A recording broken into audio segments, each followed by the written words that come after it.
Shabbat Shalom Umvorachu Beshem Hashem Naaseh Ve'Natzliach Be'ezrat Hashem Barach pour la paracha de Lech Lecha, une paracha qui annonce la naissance du premier père de la nation hébreu, un père très spécial qui va passer des épreuves plus dures les unes que les autres vers l'ascension qui le mèneront jusqu'à la Kedat Yitzhak, le sacrifice de Yitzhak. La paracha est riche en enseignements à chaque verset comme toutes les parachiotes. Mais nous, on va essayer de se concentrer, Bezrat Hashem, sur les deux mots que compose cette paracha, Lech Lecha. Va-t'en, va pour toi, va-toi. Il suffisait simplement de dire, Tse, sors. Pourquoi utiliser exceptionnellement Lech Lecha? Continue à marcher, mais cette fois pour toi. Qu'est-ce que Kadosh Baruch Hu a vu chez Avraham Avinu pour lui proposer de partir pour lui-même? Vous savez que Avraham Avinu alav Shalom avait commencé un travail phénoménal dans toute la Mésopotamie. Il avait, comme le précise le Rambam, ramené énormément, des milliers, voire des dizaines de milliers d'élèves à le suivre dans un monothéisme nouveau pour cette époque, à l'encontre de l'idolâtrie qui était la culture de toutes les nations. Et Akadosh Baruch Hu vient casser les plans d'Avraham et il lui dit, comme on le dira en français, va, va. Ça veut dire quoi, va? Va toi et les tiens. Mais lech lecha, va pour toi, va toi-même, viendrait dire va et oublie le travail que tu as fait. Laisse tomber le travail que tu as mis en pratique au sein de toutes les nations. Laisse car, pour que les nations soient capables d'absorber un message universel du monothéisme, tout comme un corps a besoin d'une tête, j'ai d'abord besoin d'une nation. Donc, ton projet n'est pas valable parce qu'elle est cosmopolite, alors qu'elle a besoin d'être dirigée à l'image d'une ampoule qui, dans tout un système qui l'entoure, à l'image d'une torche, eh bien, va faire donner toute sa signification à cette torche. J'ai besoin d'abord que tu sois une nation. Va créer ta propre nation, qui sortiront de tes entrailles, à toi.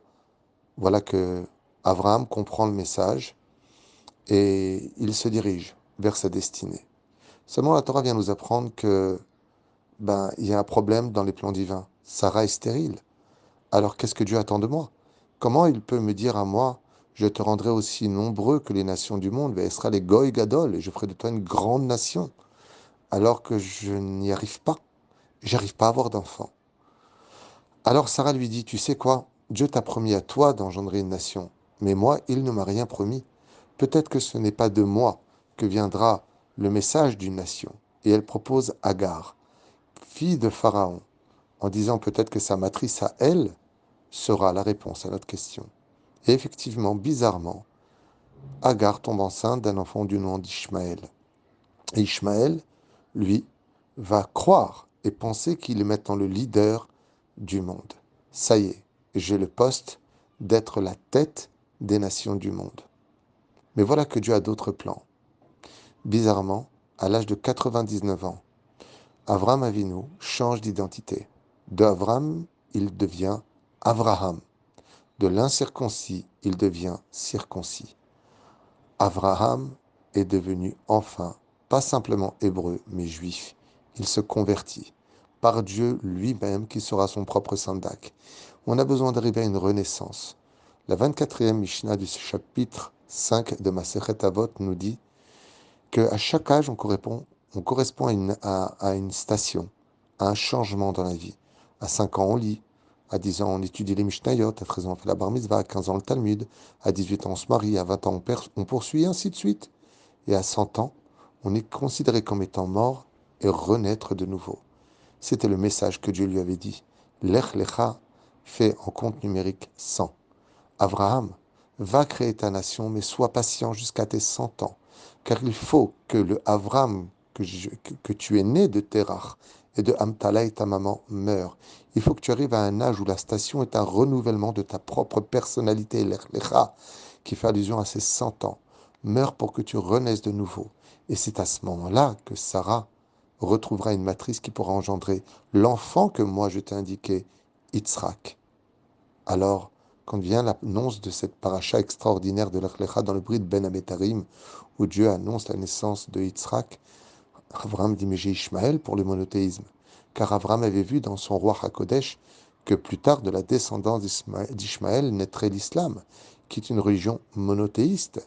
Et donc pour mon message, eh bien universel, qui concerne l'individualisme, à travers le côté cosmopolite, de lancer le message que Dieu est unique, que Dieu est grand, j'ai Ishmaël. Et Dieu lui dit, mais tu n'as pas compris, Abraham. Je ne veux pas d'un message universel et monothéiste, je veux d'un peuple que j'ai choisi, qui viendra de tes entrailles et de la matrice de Sarah pour être la tête de tout un corps. Pas simplement un message à donner, mais un exemple à suivre. D'où les lettres de Israël. Israël, Yesh Rosh. Ce sont les lettres de Il y a une tête. Et ainsi Akadosh Baruch Hu montre à Abraham le chemin à suivre que de faire le peuple d'Israël le décisionnaire des nations du monde, non pas à travers des messages ou à travers des sermons, pas du tout.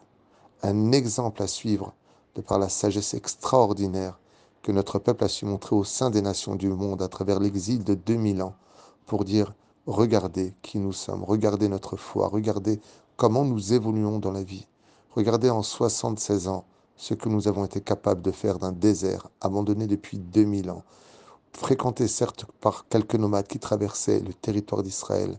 Nous sommes un des pays les plus avancés du monde. Combien de yeshivot, combien, Baruch Hashem, de choses extraordinaires qui prendraient des heures à expliquer ou même qui resteraient inexpliquées. C'était ça le message de Lech Lecha. Il est temps que de nous-mêmes sortons la vie pour diriger non pas par des paroles, mais aussi par un exemple à suivre. Comment se comporte Israël avec ses ennemis? Comment se comporte Israël avec sa population? Comment se comporte ce peuple? Il est préférable de voir que de rester toute sa vie assis à l'écoute. Shabbat Shalom Umvorach.